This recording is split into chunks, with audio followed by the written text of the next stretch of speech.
A modern airliner can weigh anywhere from 70 to over 300 tons depending on size and fuel load, yet despite that enormous weight, aircraft routinely cruise safely at altitudes above 35,000 feet. So why don't airplanes simply fall out of the sky?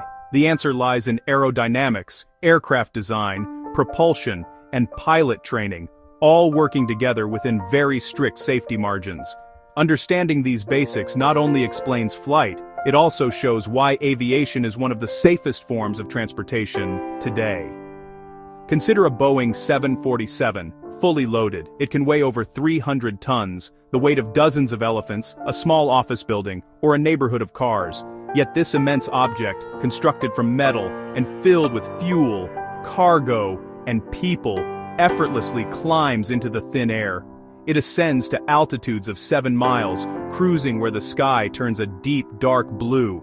It travels at speeds that were once the exclusive domain of military craft. The question that follows is simple yet profound. Why does it not just fall back to Earth? It does not defy gravity. It overcomes it by generating a force powerful enough to counter its own weight. This force is the key to all flight, from the smallest insect to the largest super jumbo jet. To comprehend how an airplane stays aloft, we must explore 4 fundamental forces: weight, lift, thrust, and drag. When these forces balance, the airplane cruises at a constant speed and altitude, a testament to a century of scientific progress. Section 2. Lift. The secret to an airplane's ability to fly begins with its wings, meticulously sculpted airfoils that manipulate airflow. The wing's cross-section causes air over the curved top to travel farther and faster than air beneath, while the bottom is relatively flatter. Faster airflow over the top reduces pressure, Bernoulli's principle in action. Above the wing, lower pressure. Below the wing, higher pressure. The difference produces an upward force. Higher pressure beneath literally pushes the wing and the airplane upward. Newton's third law adds a complementary view. The wing deflects a mass of air downward, and the air reacts by pushing the wing upward. Think of the wing pushing a river of air toward the ground. Both explanations describe the same phenomenon. Engineers use both perspectives to design efficient wings. Wing lift isn't fixed. It depends on air density, wing area, and most importantly, speed. Faster flight means more air over the wing each second, generating more lift. That's why aircraft need a minimum takeoff speed.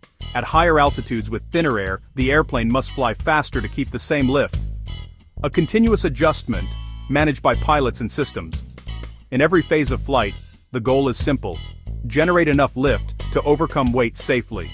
Lift is the invisible hand that keeps hundreds of tons aloft. Lift may conquer gravity, but it cannot be generated without forward motion. A stationary airplane has no airflow over the wing, and no lift. Thrust is the forward force that creates airflow over the wings. In a jet engine, air is drawn in, compressed, mixed with fuel, and ignited. Hot, high-pressure gases rush out the back, propelling the aircraft forward in accordance with Newton's third law. Opposing thrust is drag, the aerodynamic resistance of air. Form drag comes from shape. Blunt outlines create far more drag than sleek streamlined ones. Skin friction drag arises from air sliding over millions of square inches of surface. Induced drag is the unavoidable byproduct of generating lift. More induced drag. To accelerate or climb, thrust must exceed drag. To slow down, pilots reduce thrust so drag can dominate. In cruise, thrust and drag are in equilibrium, yielding efficient, unaccelerated flight. Engineers minimize drag with smooth surfaces, pointed noses, tapered wings, extensive wind tunnel testing, and powerful simulations.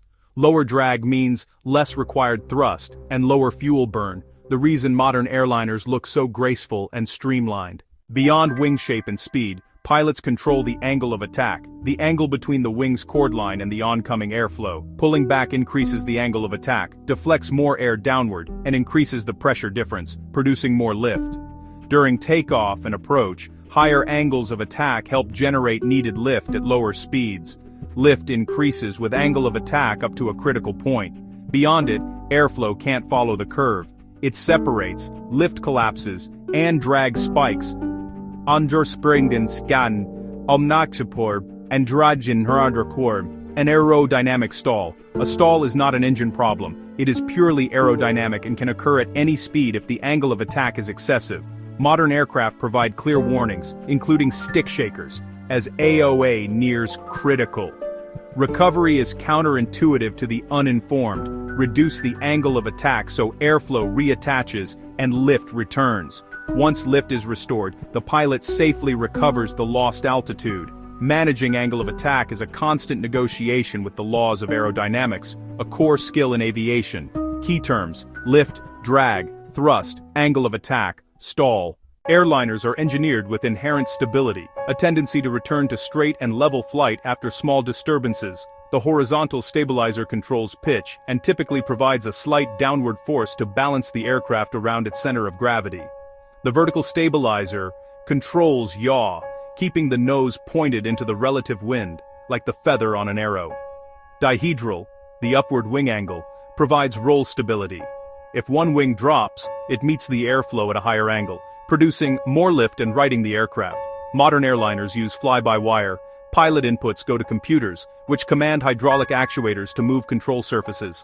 Envelope protection acts like an intelligent co-pilot, preventing inputs that could exceed structural limits or induce unsafe aerodynamics, like a stall or overbank. The fusion of smart aerodynamics and computerized assistance makes airliners both agile and exceptionally stable and safe when buried. Aviation is designed to be forgiving, and verified to be so. One bedrock principle of aviation safety is redundancy. Critical systems have backups, often multiple. Multi-engine aircraft are certified to fly safely with one engine inoperative, including during takeoff. Pilots train relentlessly for it in simulators.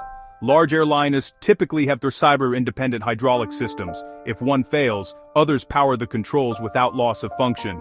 Electrical power is likewise layered. Multiple generators, a backup battery, an auxiliary power unit, and even a ram air turbine for emergency power. The final and most crucial layer is human. Highly trained pilots, diligent mechanics, and vigilant air traffic controllers united by rigorous procedures. Training never stops. Crews regularly practice emergencies in advanced simulators to reinforce decision-making, communication, and standard procedures. Before every flight, pilots inspect the aircraft and methodically test critical systems, a disciplined safety net that prevents errors. Airplanes don't stay airborne by chance. Aerodynamics generates lift, engines provide thrust, design ensures stability, and professionals manage complex systems. The next time you gaze up at an airliner, remember the invisible forces and countless hours of human effort that hold it there. It is not defying gravity. It is a profound demonstration of our ability to understand the universe and use that knowledge to achieve the extraordinary.